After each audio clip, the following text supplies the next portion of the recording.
ایسی ہستیاں بھی گزری ہیں کہ 20-20 سال تک گناہ لکھنے والے فرشتے کو ان کے گناہ لکھنے کا موقع نہیں ملا،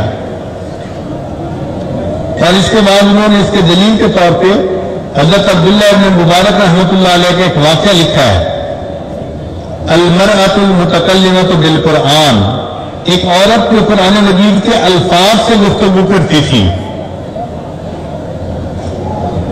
وہ فرماتی ہیں کہ میں حج عمرہ کر کے آیا، ایک جگہ تھک کے میں درخت کے سائے کے نیچے لیٹ گیا، جب میری آنکھ کھلی تو میں نے دیکھا کہ کوئی اور سوار سواری کے اوپر قریب ہے، میں نے السلام علیکم کہا تو جواب میں انہوں نے کہا سلام قولا من رب الرحیم، یعنی سلام کا جواب تو دیا مگر اس کے جواب میں انہوں نے قرآن کی آیت پڑھی۔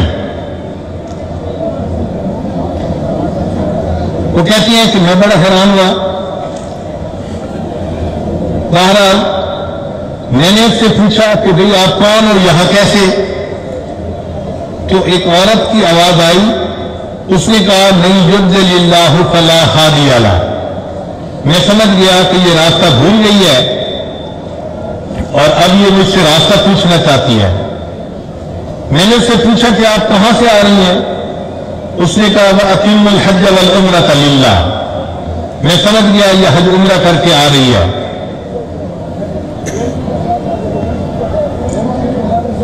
میں نے اس سے پوچھا کہ اچھا یہ بتاؤ کہ آپ نے جانا کہاں ہے؟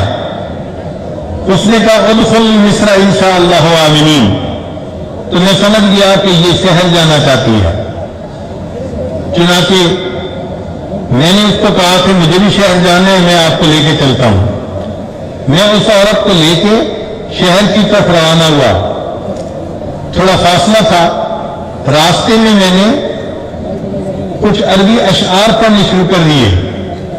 جب میں نے اشعار پڑھے تو اس عورت نے کہا فَقْرَؤُوا مَا تَيَسَّرَ مِنَ الْقُرْآنِ، کہ اگر تمہیں کچھ پڑھنا ہی ہے تو اللہ کے بندے اللہ کا قرآن پڑھو۔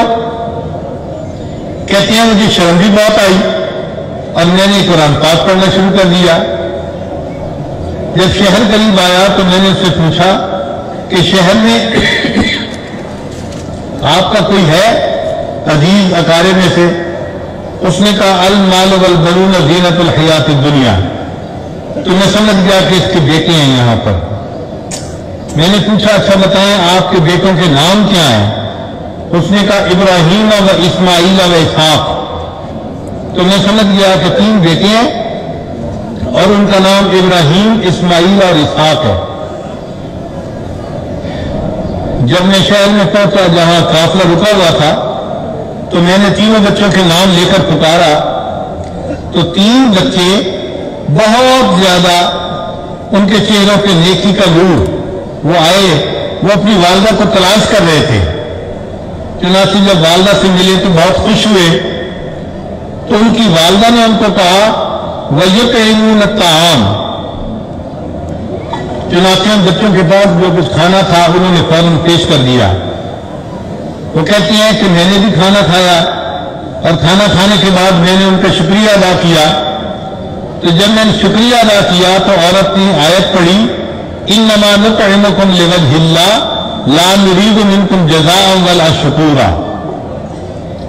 وہ کہتی ہیں کہ بس اب تو میری بس ہو گئی۔ میں نے اس کے بچوں سے پوچھا کہ یہ کیا مسئلہ ہے؟ تمہاری والدہ جب سے مجھے ملی ہے میری ہر بات کے جواب میں یہ قرآن کی آیت پڑھتی ہے۔